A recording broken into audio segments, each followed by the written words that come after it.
Atakwa Sekolah Inklusi atau ATASI adalah sekolah reguler yang memberikan layanan pendidikan untuk seluruh peserta didik termasuk anak berkebutuhan khusus tanpa membeda-bedakan. Lembaga DC PGTK Plus Atakwa sepakat bahwa setiap anak adalah unik dan berbeda, namun semuanya adalah istimewa.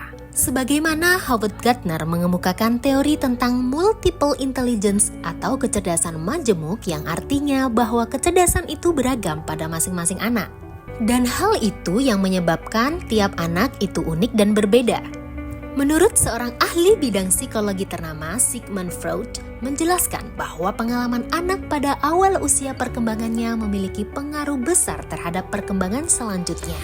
Maka dari itu, Atakwa menyuguhkan pembelajaran diferensiasi yang bermakna untuk perkembangan keseluruhan anak, baik anak reguler maupun anak berkebutuhan khusus. Anak berkebutuhan khusus adalah anak yang dalam kondisi berbeda daripada anak lainnya, sehingga memerlukan stimulasi tambahan. Dalam kurun waktu beberapa tahun ini, ada 10% peserta didik Atakwa yang mengalami hambatan. Hambatan tersebut antara lain cerebral palsy, speech delay, Down syndrome, ADHD, slow learners, social disorder, autisme, serta hambatan pada fisik seperti polio. Upaya saat ini yang bisa dilakukan sekolah dan orang tua adalah melakukan kerjasama dengan pihak-pihak yang ahli pada bidangnya, sehingga perkembangan anak dapat terpantau secara baik.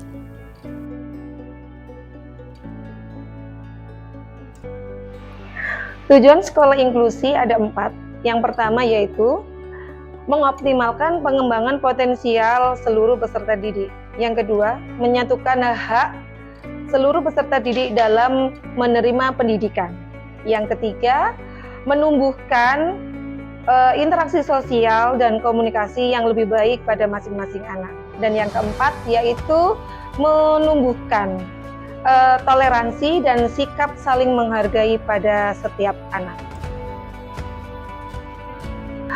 Strategi pembelajaran di sekolah inklusi yang pertama adalah waktu tambahan untuk memberikan stimulasi sesuai dengan kebutuhan dan hambatan yang dialami anak. Yang kedua, penyediaan APE dan alat bantu belajar untuk menunjang ketercapaian pembelajaran. Yang ketiga, adanya setting tempat yang disiapkan oleh guru, di mana anak-anak akan merasakan pembelajaran itu nyaman dan bisa diikuti dengan optimal. Yang keempat, melakukan konsultasi dengan terapis yang menangani anak tersebut. Dan yang terakhir yaitu adanya pembuatan master plan dalam pembelajaran supaya kegiatan yang diberikan itu kegiatan yang mengacu pada diferensiasi pembelajaran. Kurikulum yang diterapkan yaitu kurikulum nasional, dalam hal ini kurikulum merdeka, kemudian kurikulum khas Atakwa sebagai kurikulum lokal yang nanti akan dipadukan dan dimodifikasi sesuai dengan kebutuhan anak-anak yang mana untuk mencapai pembelajaran yang maksimal dan optimal, guru akan melakukan breakdown kurikulum tersebut menjadi program individual yang mana setiap anak itu akan mendapatkan pelayanan yang berbeda, stimulasi yang berbeda yang nantinya akan berpengaruh pada kemandirian anak, pada perkembangan sosial emosionalnya maupun pada kognitif dan linguistiknya. Dan yang terpenting di sini, anak bisa menyampaikan, mengkomunikasikan kebutuhannya sebagaimana yang akan dia lakukan. Adapun tahapan identifikasi kebutuhan anak, yang pertama kita bisa melakukan observasi awal perkembangan. Jadi nantinya kita bisa mendapatkan data apa saja kelebihan anak, kebutuhan anak maupun hambatan anak, sehingga nantinya kita bisa melakukan pemetaan yang mana hambatan yang dialami anak atau kelebihan maupun minat bakat yang pada diri anak bisa kita sediakan pembelajaran yang memaksimalkan potensi tersebut mengalami peningkatan secara progresif. Kemudian, guru-guru bisa merencanakan perangkat pembelajaran yang bisa mengakomodir kebutuhan anak pada masing-masing kelas sesuai dengan diferensiasi tadi, sehingga apa yang kita targetkan menjadi pembelajaran yang berkualitas dan mencapai hasil yang optimal. Kemudian setelah itu kita bisa memantau kelebihan yang sudah ditunjukkan, potensi yang sudah dikembangkan maupun hambatan yang masih ada pada diri anak, bisa kita rencanakan ulang, bisa kita refleksi, bisa kita kita sediakan segala hal kebutuhan sehingga apa yang nanti menjadi kebutuhannya itu tercukupi dengan baik dan hasilnya sesuai dengan harapan yang kita impikan dan kita cita-citakan bersama. Semakin hari jumlah pendaftar semakin meningkat, berimbang juga dengan jumlah pendaftar anak-anak berkebutuhan khusus. Hal ini dikarenakan adanya rekomendasi dari terapis kepada orang tua agar bisa mengikuti pembelajaran secara reguler. Apalagi Atakwa Sekolah Inklusi ini sudah membuktikan secara progresif, yaitu perkembangan anak-anak tersebut mengalami peningkatan yang luar biasa di luar dugaan terapisnya. Perkenalkan, siswa ini bernama Adiasta Saka Elano Sinaga atau dipanggil Ananda Eno. Eno memiliki gangguan autisme. Autisme atau Autism Spectrum Disorder merupakan gangguan perilaku dan interaksi sosial akibat kelainan perkembangan saraf otak. Kondisi ini menyebabkan penderitanya sulit berkomunikasi, berhubungan sosial, dan belajar. Eno sendiri tergolong anak yang cerdas, mudah memahami instruksi dan penjelasan materi belajar. Namun, jika Ananda tidak tertarik terhadap suatu hal, misal terhadap materi belajar tertentu, maka akan sulit untuk merayunya kecuali kepada orang yang sudah mengetahui cara melakukan pendekatan kepada Ananda. Serta untuk pengelolaan emosi, Eno masih belum bisa konsisten dan terkadang akan tantrum tanpa sebab. Namun, hal tersebut sangat wajar karena Ananda masih dalam tahap belajar.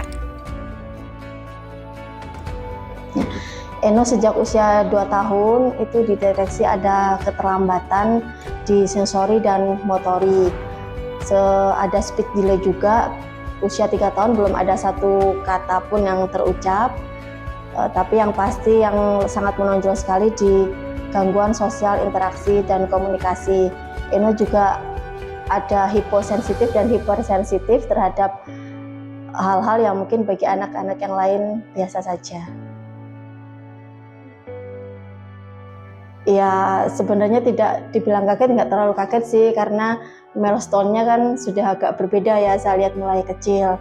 Cuman pada saat itu kan sedang COVID, Surabaya zona hitam, jadi agak terlambat lah membawa ke dokter tumbuh kembang. Tapi menurut dokternya sih belum terlambat, tapi bagi saya pribadi kayak bisa lebih cepat ya. Sedih, dibilang sedih, tapi pada saat ditegakkan diagnosa, kami sekeluarga merasa oke, ini saatnya kita berjuang. Kalau sudah tahu kan jadi kita bisa membuat langkah-langkah ya apa yang harus kita lakukan.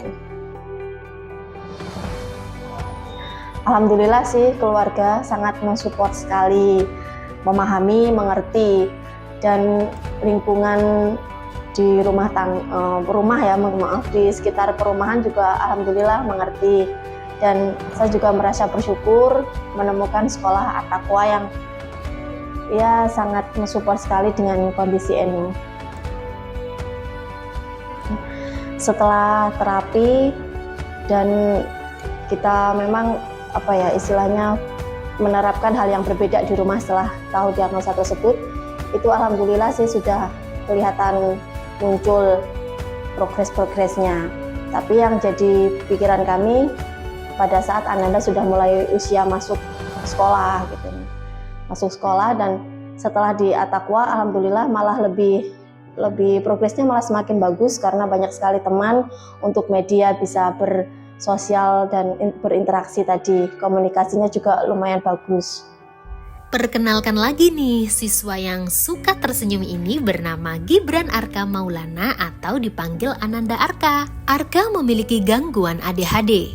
ADHD atau Attention Deficit Hyperactivity Disorder adalah suatu kondisi gangguan pada saraf yang mempengaruhi perilaku anak, seperti berperilaku hyperaktif dan impulsif. Saat di kelas, Arka selalu semangat dan penuh energi. Seringkali Arka tidak bisa diam. Ketika teman-temannya duduk mendengarkan cerita, Arka lebih suka berdiri, berjalan-jalan, dan melompat-lompat.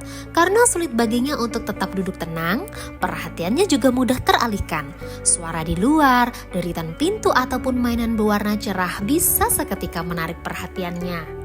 Meski terkadang lupa untuk mengikuti instruksi, Arka menunjukkan antusiasme yang luar biasa saat ada kegiatan yang melibatkan fisik, seperti bermain di luar atau berkreasi dengan cat dan alat seni. Arka juga sangat bersemangat mengikuti setiap kegiatan pembelajaran. Dengan kesabaran dan perhatian dari guru, Arka belajar menyalurkan energi sambil terus mengeksplorasi dunianya dengan penuh rasa ingin tahu. Ini warna apa kak? Kuning, Kuning, good. Ini warna apa kak? hijau, Hijau, good. Ini warna apa kak? Biru. Biru. Iya. senang banget. Kenapa? Karena dia lucu kalau bisa main.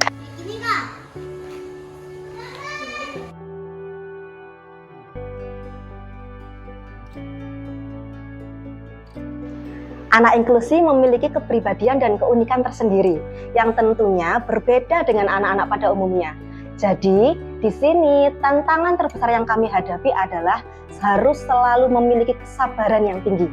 Karena di sini pada dasarnya cara untuk membimbing dan mendampingi anak inklusi dalam melakukan kegiatan apapun atau dalam hal kecil saja. Contohnya, ketika memberikan pengajaran pada anak inklusi untuk taat pada aturan, yaitu dengan cara sabar dan konsisten. Perbedaannya adalah anak istimewa lebih membutuhkan bimbingan secara individu. Bahkan di proses pengajarannya harus menggunakan alat bantu pengajar yang beragam. Misalnya, ketika mengajarkan huruf pada anak istimewa, perlu menggunakan media huruf yang besar, berwarna menarik, dan nyaman dipegang anak. Pesan dari Ustazah, ingat ya nak, setiap anak belajar dengan caranya sendiri dan caramu belajar adalah istimewa. Jadi tetap semangat dan Ustazah selalu berusaha memberikan yang terbaik untukmu. Mereka sebenarnya adalah anak-anak istimewa yang luar biasa dan harus diberikan haknya dalam pendidikan secara adil seperti anak lain pada umumnya. Stimulasi dan pembelajaran yang diterapkan bisa kondisional dan sangat fleksibel mengikuti mood dan kondisi emosi anak. Sehingga anak merasa aman dan nyaman saat pembelajaran atau saat kegiatan di lingkungan sekolah.